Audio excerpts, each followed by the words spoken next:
around for a while. And recently there was a court case out of Australia that I put into the EMDR News site and various things. And birth trauma was one of the things that we have information on.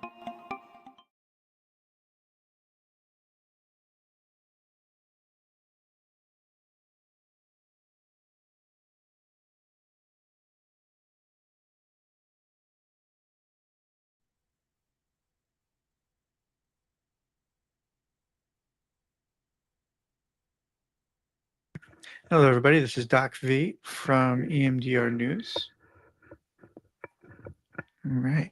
To be back and good to be talking to you. We're going to be working with depression and suicide today. And before we get into that, I wanted to kind of just go over some stuff. So first, of course, we have our stuff coming up. Our conferences are coming up. The EMDR, EMDR International Association is having their conference very shortly. It'll be in a couple of weeks, this August in Anaheim, California. The early bird registration is over. So if you haven't registered, get in there and do that. Hopefully there's some more rooms for the group block and all of that. That is available for the conference right there. It's really close to Disney, so maybe if you want to bring your friends and your family, you can also take part in the festivities over there. They have an app for the conference by Wahova, right? Which is, if I hopefully I said that right, which is when you download it, it's going to kind of give you some information on the workshops, where they are. It's also going to allow you to reach out and communicate with other people that are there. Yeah, it's going to be a good time, and hopefully we will all be able to meet there. And if you see me, feel free and pull me aside and let me know what your thoughts are, and if you have any questions or things that you want me to go over here on EMDR News. All right, this is the EMDR News live desk. We do have this EMDR News site where you can go to emdrnews.com and you can get information on things that are happening, some current. We can look at other items, other materials that are out there in terms of things that are happening within the EMDR context, within the research world, and within therapy in general. Uh,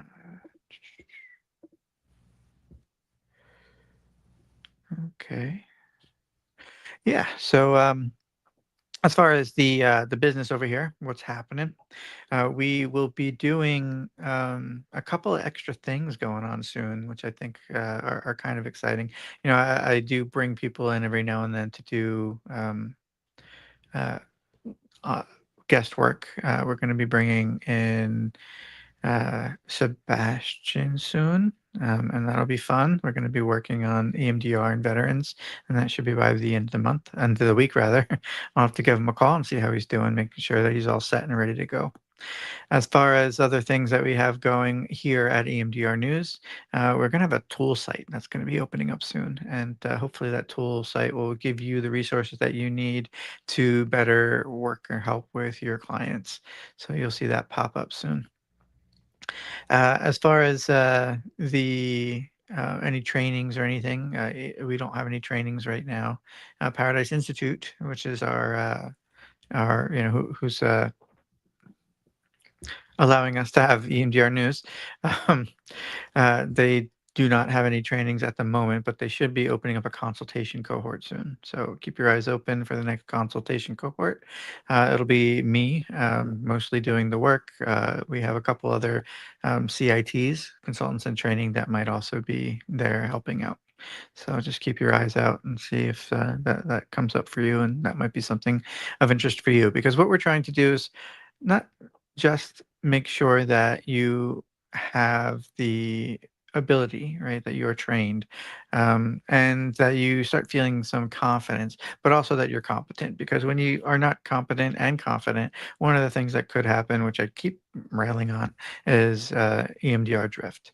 I have made it, as of yesterday, my mission to change the standard protocol to the researched protocol, right? So that we can understand that it's if you go off of the standard protocol, it's not necessarily researched anymore or as researched.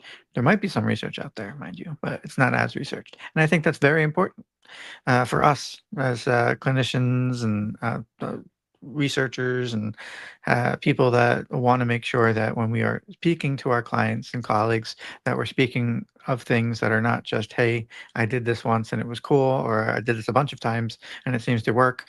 But also, we did this a bunch of times over multiple clients and over multiple providers, and we still see the consistency. So this could be a generalizable thing that might be working for you and your clients. All right. What else do we got here today? Again, we're going to be talking about depression and suicide. It's funny because whenever I do trainings and go through these aspects of where you can use EMDR in different ways, when I come up to something, I'm like, oh, I love using EMDR with this. I love using EMDR with grief in mourning. Oh, I love using EMDR with depression. So it's funny because I love using EMDR. It comes down to that. So I have a lot of experience working with depression. I think a lot of us do. Now, it's not as researched as EMDR for PTSD is, but there is research. And Hoffman is the author, I believe, that did the DPREN protocol and found that there's, again, generalizable in at least a few studies that DPREN, depression end, I guess, protocol does work. Um, so we'll talk a little bit about that, and we'll just talk about working with EMDR and depression. We'll talk about safety issues in terms of suicide, and when it's appropriate to use EMDR with suicidal clients. And again, yeah, now the I got to put like some little warning here. This isn't consultation, right? This is just me talking to you. These are my opinions and my thoughts. They're not held by anybody else in particular. I'm not representing anybody else in terms of these thoughts. So, but they're not meant to be clinical guidance for you. I have no idea who you are, nor do I know who your clients are, and everybody needs good clinical judgment to make decisions and move forward and related to working with suicidal clients or clients that self-harm. All right. So, hope everybody's doing well. Let's see here. As far as coming in and joining us, feel free and do that, right? We want you to bring people in to watch. We want you to bring people in to set up questions and bring questions into the work that we're doing. So, if you can do that, that would be fantastic. Um, and yeah, I'm looking forward to working with everybody. And I'm just answering a comment real quick here. Um, I am really looking forward to working with everybody and getting people to move forward in the things that they do. Okay, let's see. Dun, dun, dun. All right. And so we can move forward. So let's go ahead and talk about depression, right? So a lot of us have had depression clients. A lot of us have suffered some depression ourselves sometimes. And we have different types of depression. We have the endogenous one where it's really biological based. And while we can do a lot of work and have a lot of benefit with our clients, in the end, medication is the best option for a lot of clients that have this endogenous depression, right? Their biochemicals, their neurology, all that stuff is not up to par, not doing what it needs to do in order to keep them on the level. Oftentimes, when I talk about medication with clients, I give them the different reasons why people take medication, right? One is because things are coming through the walls, right? Like you need it in order to be sitting in the room without being psychotic, not having the hallucinations, delusions, whatever it might be, right? You need medication in order to sit in the room. Another one is that you might benefit from medication in order to be able to appreciate therapy, right? So if you can't sit in the room, not because things are, you're hearing voices and you're having a lot of different experiences in the moment. But when you can't sit in the room and actually benefit from therapy, then you might take some meds, right? Hey, take some meds, and hopefully that brings us to the position or the point where we can actually sit there and benefit from therapy, learn from it, get something from it. And maybe at some point after the therapy's done, you say, huh, let me come off of this medication. Now, what happens for the third group often happens for the second group, right? So now the second group is on medication. They learn a lot. They feel really confident in using the skills that they develop within the context of therapy. And now it's like, hey, I want to come off. So they come off, and then sometimes they're like, I feel better. I felt better when I was on them, and they go back on them. There's nothing wrong with that, right? It's just what happens. And what happens, why that is this third group of people. And that third group of people are people that have all the skills they need. They're not having these, extreme mental health episodes that require medication to keep them in the room, keep them sane and grounded. What they are having is some depression, some almost dysthymia, right? That is just there. It just always doesn't move really. It's just something. After all is said and done, you have a poorer quality of life because of your biology, maybe whatever it might be. So you go ahead and take medication in order to improve your quality of life. Right, and so that second group and that third group sometimes run into each other, where the second group recognizes like, hey, I went through all this, it works, it's fantastic, but hey, my quality of life still isn't that great when I come off the meds, so I'm going to go back on the meds, and hopefully that'll improve my quality of life. So that's where that comes in. So it's like three different areas where we can see where medication could benefit people. Now that's my opinion. That's my thing. I don't know. There might be somebody out there that has some other ideas or thoughts. But that's where I come from. That's where my ideas or thoughts come from. All right. So moving again forward to talking about depression itself. Sometimes people think of depression and anxiety in a continuum where depression is looking back and anxiety is looking forward. So what we're looking at is looking back. And depression can get to the point where you can't look forward, right? So that your depression is so pronounced that people really can't see a future, right? They're just stuck in somewhat of the present and the past. It just weighs on them pretty significantly. So that's what we're working on when we think about depression is kind of looking backwards type stuff. So when we look at depression, we can do the standard. Sorry, I'm just ruining my own rule here. We can do the research protocol, right? And it could have wonderful results, right? As is, we set up the touchstone, move all the way up through some worst events up until the present, do some present triggers and future templates. So we can do the researched protocol, and it could be fantastic, right? However, there are other options out there. One specifically I'm going to mention today, and that is the DPRN protocol. The DPRN protocol has research behind it, and that's why I like to push it because there is something that says, hey, the DPRN protocol works. So it's not much different than the research protocol.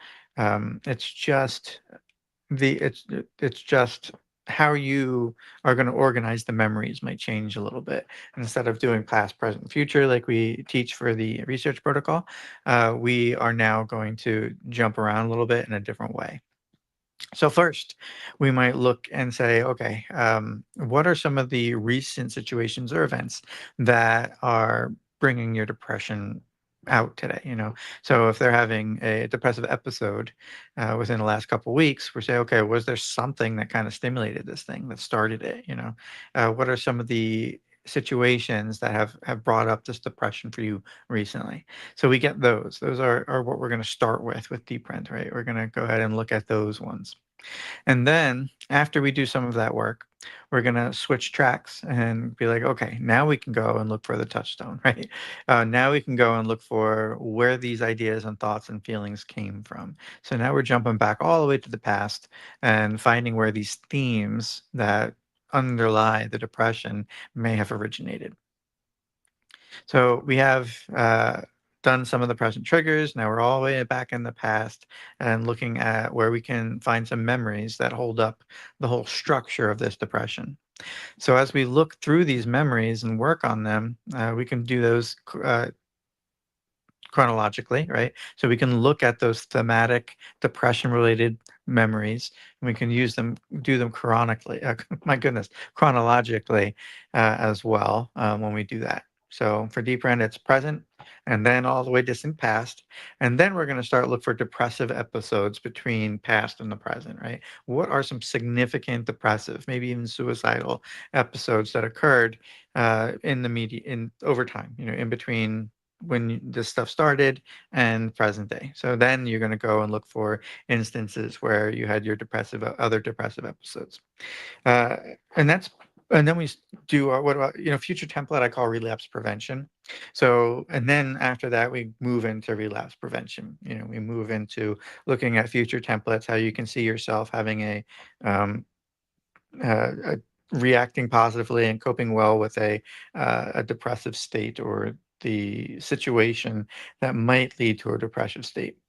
So it's a little bit back and forth with that type of deep print protocol. Again, you start with what's happening now, the depression that comes up now. We bounce back to where that theme might have started. Where did this come from? And then we again move forward through time, and we try to find all the little episodes or big episodes of depression that was significant that we can process. And then we go to future templates. And with those future templates, we're again looking for the uh, situations that might come up in the future where we can imagine ourselves coping positively with a positive cognition and to how a good feeling that they want to have and as they move forward. Okay. And that's how we mix it up a little bit for that different depression protocol. Working with depression is fantastic because people are so weighed down by their symptoms that if we can give them any relief, that relief can do wonders, right? Sometimes they can't even enjoy, part of the symptom profile for depression is anhedonia, right? Not being able to enjoy things that they used to enjoy. But when you're doing this work, you can actually see them start to enjoy things, and that's nice to see, right? It's fulfilling for them, and makes your work feel like it's actually doing something, right? You can also combine depression work with like behavioral activation. It's similar to what. Hold on one second. I don't know where my face went. There we go. Sorry about that. I don't know what just happened. Had a little connection issue, it looks like. But you can connect depression work with behavioral activation. And that is one of those things that I think is really important to recognize and really helpful to attend to is to be able to do that. And we do that stuff with like phobia, right? Where we throw in phobia work, we'll throw in some like in vivo exercises, right? We get them to go out to do that. And if they have difficulties, the difficulties aren't failure. They're just information, right? That's what we might say about that with working with phobias. But as far as depression goes, bring in behavioral activation, right? Have that as a piece of the work that you might do for depression. That can be helpful as well, right? So, and again, the same thing with the um, phobia work where we say, if it doesn't work out, it's fine, it's just information. Same thing with behavioral activation. If you are sending them out to do activities that might bring them pleasure, then kind of recognize that, hey, if it doesn't, that's okay. It's just information. The being stuck at home and not or in a closed system is not going to usually be conducive to getting them out of their funk, their depression. So we can do some of that work. Um, so a lot of times I'll bring in behavioral activation as part of the processing for depression. So we have the deep print protocol working on the memories, and we have this other piece. Can you imagine yourself coping positively? And then we also have working in activities that they could enjoy, that they might have enjoyed in the past, but they haven't participated in. Okay, so that's a lot about depression. And again, it's fantastic to see people progress through depression. We also have suicide. Suicide is, scary. So that's sometimes we have to let our supervisees, consultees, the people that are not used to working with troubled clients. Sometimes we have to have this conversation with them. That if you have a suicidal client, they're in crisis. You're not, right? If you ever see a newbie or a clinician that is not accustomed to having crisis, they start to think that they're the ones that are in trouble, right? They start acting erratically. They get panicky. It's just completely understandable. However, one of the things that we always have to get grounded in is if somebody is in a suicidal crisis, it's probably not, in the case, it's not you, right? It's probably not something that you have to take on internally yourself. So we have things that we end up setting up in order to help with this knowledge that people panic when suicide comes up, right? When people panic, when therapists panic, our ability to think about things narrows considerably, right? So we might be able to sit there and say, hey, this is what we have to do, right? But when that panic ensues, they're like, they get shocked. They might text somebody for help, which is fantastic if that's something that you need to do. Right? It's a good clinical option to have for you. So, with that in mind, when somebody is suicidal, right, make sure that you prep beforehand. When we work in traumatic event management as the traumatic event management facilitator in the military, preparation is 90% of the job, right? Because when something happens, we have to know where people are going. We have to know what we want to happen, right? We need a lot. We have a lot of work to do in order to make sure that when something happens, when a crisis happens, we know where people are going, right? So set it up, right? Know where the ER is. Know where um, the community-based organizations that might help a person are. Know their support structure, right? Do you have people that you can go to talk about things that bother you?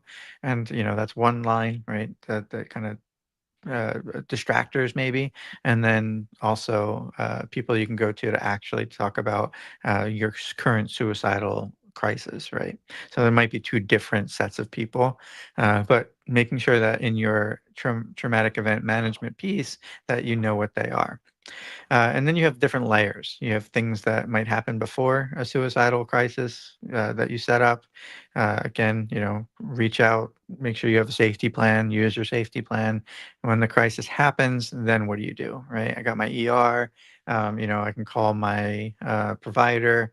Um, and these are the people that I can call in the moment that will reach out to me and be able to help me in those moments. All right. So you want to have a before, during, and after type of thing, right? So after the crisis, what do you do? I don't know if we talk enough about what we do after the crisis. But for traumatic management, we have psychological first aid, depending on what happened. Hopefully it wasn't an attempt. Hopefully it was just ideation or something like that. But with an attempt, it's the same thing in terms of making sure that we have follow up, right? So psychological first aid is huge. We don't throw people into therapy right away. We want to make sure that they are meeting Maslow's hierarchy of needs. Are they eating? Are they sleeping? Do they have a place to go? Do they have people that they can talk to? And if they don't, those are the resources that we might want to work on first. Who are those people that you can talk to? Where can you go? Do you think that you need a higher level of care right now? Do we need to put you into a 30-day program? Have all of those options available, know where they are and what they are so that in the moment you can start doing that work. The more confident that you are, the better that they will feel, right? So if you look like you're lost, it's not going to be very encouraging to them. um, so have your resources available for the before, the during, and the after. And then as far as the after goes, it's going to take some time and you're going to try to be a therapist in those moments. You want to be there with the client, right? You want to have those moments where you're actually sitting there and appreciating what's happening. But again, you're not trying to therapize them. in psychological first aid in this traumatic event management piece, right? You are therapizing them, and it might not be you anyway. It might be another person that's doing that work. Providing therapy comes a little bit later when they're able to sit and to appreciate the situation, right? It's not going to benefit them otherwise, and it might even, there are some things out there that say, premature work on this stuff can be more harmful than helpful.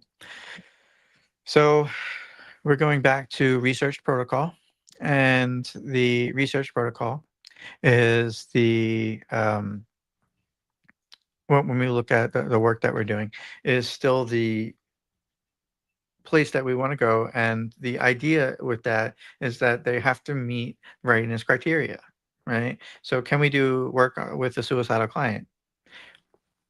Do they meet readiness criteria, right? I mean, that's just the simple question, right? Do they meet readiness criteria? So you should have a pretty good idea what readiness criteria is. And when you are trying to figure out if this person can do EMDR, that's what you're looking at. You know, do they have the ability to sit in the room? Do they have the ability to think about their symptoms, think about themselves, think about where they are within their symptoms? Do they have the ability to state shift, right? If they do become distressed, can they get out of it? Do they have access to adaptive material, right? So we are still doing our other phases before we get into EMDR reprocessing in phase 4. So we want to make sure that we are doing finding the gaps, right, in EMDR phase 1, right? So this person, we get their history, try to figure out, okay, is this person ready for therapy? Do they have issues or concerns that would make them not ready? Phase 2, we say, okay, let's figure out if we can get them ready. We fill those gaps that we found in phase 1, right? Once we fill those gaps, then we can start to consider or reconsider whether they're ready for reprocessing. Once we fill those gaps, once we are confident that they're ready for reprocessing and they're confident that they're ready for reprocessing, then we can move into it. This goes for group EMDR therapy as well, right? So if people aren't meeting readiness criteria, they can't sit in the room, right? They can't, keep one foot in the present, one foot in the past. They're highly suicidal, right? These aren't people you want in a group to do group EMDR work, not yet, right? You want to make sure you ground them, give them the skills they need, hook them up to the resources that would benefit them most. Once they are ready, then we can start doing the work. It's a lot to do it, and it's there is some research out there, and I'll put it on the site, so you can go over there and look at the suicide and EMDR. That EMDR is helpful in terms of suicide and depression. So we're going to build up that base for you within the next couple days, and hopefully that will be helpful for you. Okay. So I am going. I told you before that there is going to be a change coming in terms of how we are doing this segment. The change hasn't happened, obviously, not yet. It's taking a little bit longer than we expected, but it's just a different way of doing it that is more engaging, more fun to deal with. But right now, I'm going to go ahead and take a second and see if anybody has any questions. I'm going to go ahead and share if I can. There you go. Anything that comes up will show up on the, I believe anyway, the screen here. So go ahead and let me know if you have any questions. Give it a couple of minutes, a couple seconds anyway. So while people are considering their questions or not, um, just kind of going over what's been going on a little bit. So yeah, the EMDR news, we're growing over here, and it's exciting. We have a lot of things coming for you. The Paradise Institute, in conjunction with EMDR News, is coming out with a bunch of tools in terms of general therapy, consultation, EMDR, stuff that you can work with your clients, and stuff that you can work with on your own to keep track of things. Um, it's exciting. It's fun. Don't forget that we do have our BLS tool, our bilateral stimulation tool. I call it the Wombat tool, right? The working memory online bilateral attention tool. it's a mouthful. Um, Basically, the two parts of it are just what you'd expect. They have the bilateral stimulation thing, but they have all the bells and whistles. It goes diagonal, it blinks, it has all those things. But then we also have a phone version on the same site, right, where you click on the phone. And since we generally don't want them to stare back and forth on the phone, um, because the phone is small. What it does is it creates a metronome experience where it'll play a steady sound, a beat, which you, the clinician, control, make it faster or slower. And so they can listen to the beat and find two areas in their room that they can make their eyes go back and forth with. And you can control the rate of how fast that goes. You can slow it down, you can speed it up, etc. The other thing that could be good with is that with that phone piece comes the phone part is when it makes a beat, it also has a little pulse in the middle, right? It's a little light that pulses. So if you are not doing bilateral with your eyes, they can just watch the pulse and make their arms go back and forth, or their tapping go back and forth based on the rate of the pulse. Right. So it's pretty cool. So it gives you a visual so that you can do tapping wherever you do it. It gives you the bilateral thing here. Also, it has alternating eye movements, right? And so we have rather auditory. So if you are wearing headphones or earphones, you can use the auditory version of BLS. If you want to jump down to the wombat section, right? There's three different sections, and the wombat section is where we get into like EMDR 2.0 type stuff, right? So that's where we're trying to maximize the distraction component or the challenge the working memory the most. And so this thing doesn't just go diagonal; it might do an X or a V or jump all around, and might switch all the way through. Also, you can add questions on there to tax the working memory, such as, count back from 20 by twos or something like that. It's up to you. There's some in there already, but you can add them and they'll pop up on the screen. You can also tell the person what to do, and that pop up on the screen will further give them a different experience, right? Because that's the whole piece is trying to keep the experience novel so that the working memory piece is challenged most. So Wombat is up there. It's cool. Even in BLS or when you're doing the phone version, you can have the colors cycle, so that there's some novelty even as the stimulation moves across the screen. Get a little change color, so it's always a little bit novel. The sound, we have a couple different versions. We have clicks, tones, crickets, and a heartbeat. The crickets and the heartbeat were a request. So again, this is a beta. So if you find problems, let me know. And if you want more things, let me know. Right? I can't, just let me know what you think should be added. At some point, I'm gonna, I can't add certain things because they'll end up costing money. They cost money to do. So, such as saving stuff. If you want a situation where you can have your BLS mapped to a client or something like that, that requires additional setup. And that additional setup requires storage, security, etc. And with that comes an issue, right? And like, okay, well, if I have to pay for it, you have to pay for it. So that's where it comes down to. As much as I can, my goal is to make the brunt of it free. But if we want to start saving stuff, that saving stuff is going to end up costing a little bit of money. All right. So we're coming to the end of our show today. So what did we talk about? All right, let's get back into it. Little recap on what we talked about today. So we talked about depression, and depression has some research on it working, EMDR working well with depression in different situations, different populations.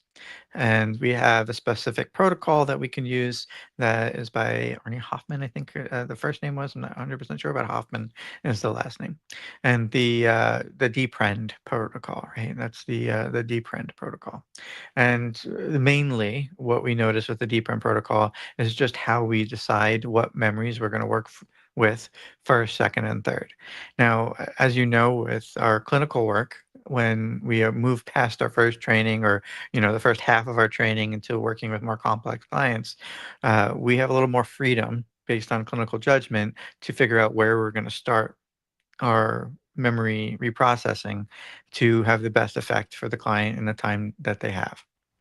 So with that in mind, the same thing happens here, right? We're saying, okay, so based on researched clinical judgment, if you're working with depression, DPREN says these are some of the ways that we're going to change the process of the reprocessing, which memory we're going to do first, second, and third.